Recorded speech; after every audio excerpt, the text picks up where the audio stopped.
আফগানিস্তানের সাধারণ জনগণের বিজয়ের পরে একটি কার্টুন প্রকাশিত হয়েছিল। প্রথম কবর লেখা আছে ব্রিটিশ, দ্বিতীয় কবর লেখা আছে রাশিয়া 1979 to 89, তারপরের কবর লেখা আছে ইউএসএ, তখনকার মতো চলে গেল। আরেকটি কবর খালি আছে, বলা হলো what is next, who is next. আমি এই জন্যই বলছি, এই জাতি ব্রিটিশ থেকে স্বাধীন হয়েছে, এই জাতি পাকিস্তানের বিরুদ্ধে রক্তাক্ত সংগ্রামের মধ্য দিয়ে স্বাধীন হয়েছে আমরা। এবং তৃতীয় কবরটির কথা আমি বলবো না, আপনারা সবাই জানেন, যাদেরকে দাফন করে আমরা এইবার স্বাধীন হয়েছি তাদের কথা আমি বলবো না। এরপরে চতুর্থ কবর যদি আমাদের রচনা করতে হয়, বলতে হবে what is next, who is next. আমাদেরকে অবশ্যই মনে রাখতে হবে, অরক্ষিত স্বাধীনতাই হচ্ছে পরাধীনতার চাইতে ভয়ঙ্কর। এটা মেজর জলিল বলে গিয়েছেন, লিখে গিয়েছেন। তিনি প্রথম শিকার, বীরুত্তম হতে পারেননি, তার আগেই তাকে কোর্ট মার্শাল ফেস করতে হয়েছে। কেন হয়েছে, কাদের কারণে হয়েছে, সেই ইতিহাসও আপনারা জানেন। শুধু 1947 সাল থেকে নয়, 1905 থেকে শুরু হয়েছে। এই ভূখণ্ডকে যাতে একটি করদ রাজ্য হিসেবে বানানো যায়, একটি জাতির অধীনস্থ করে রাখানো যায়। 1947 সালে আমরা বিভিন্ন রকমের স্বার্থের বিনিময়ে অর্থনৈতিক এবং অন্যান্য বিষয়ে বিজয়ী হলেও 1947 সালের পরে আমরা বুঝতে শিখলাম এই বিজয় আমাদের পূর্ণাঙ্গ বিজয় নয়। এটা বাংলাদেশের এই অংশকে, পূর্ব পাকিস্তান যখন ছিল তখন তারা মনে করলো এটা মুসলিম ভাবাদর্শ ভিত্তিক একটি পাকিস্তান সৃষ্টি হয়েছে।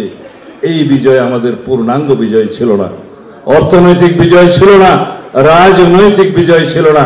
তখন থেকে অবিরত সংগ্রামের মধ্য দিয়ে আমরা 47, 52, 62, 69, 70, 71 স্বাধীনতা যুদ্ধের মধ্য দিয়ে এই ভূখণ্ডে আমরা পুরোপুরি স্বাধীন হলেও এই স্বাধীনতাকে এক বছরের মধ্যে একটি দলের স্বাধীনতা হিসেবে কুক্ষিগত করে রাখা হলো।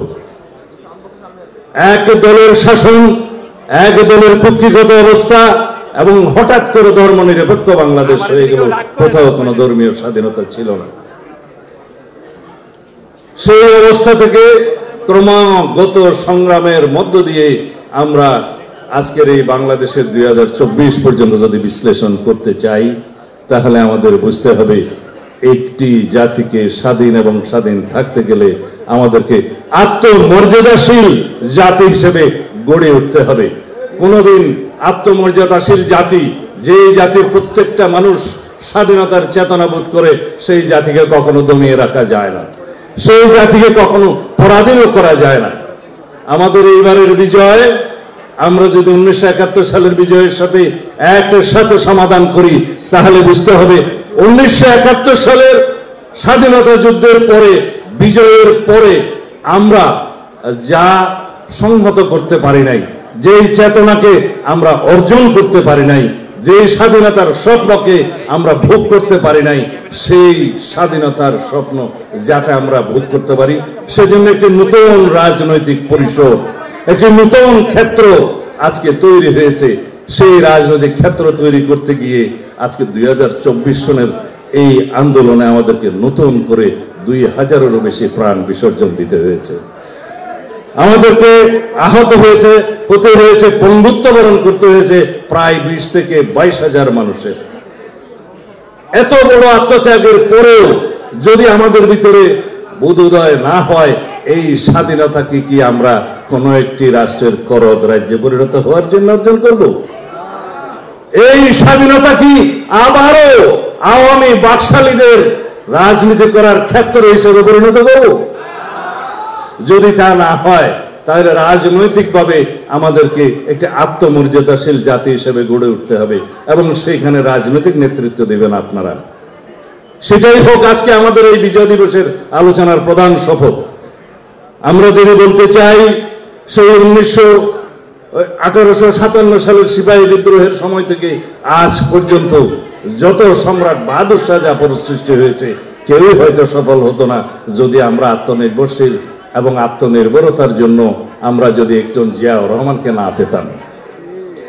এই বাংলাদেশ একজন জিয়াউর রহমানকে ধারণ করেছিল বলেই আজ পর্যন্ত সেই জিয়াউর রহমানের প্রতিষ্ঠিত দল বিএনপি স্বাধীনতাকে পাহারা দিচ্ছে।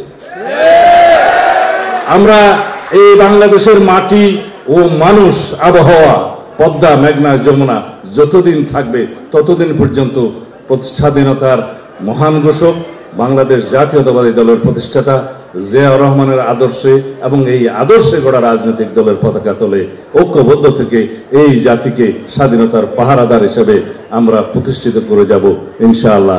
এই আশাবাদ ব্যক্ত করে আমি শেষ করছি। আমার বক্তব্য শোনার জন্য আপনাদের সকলকে ধন্যবাদ।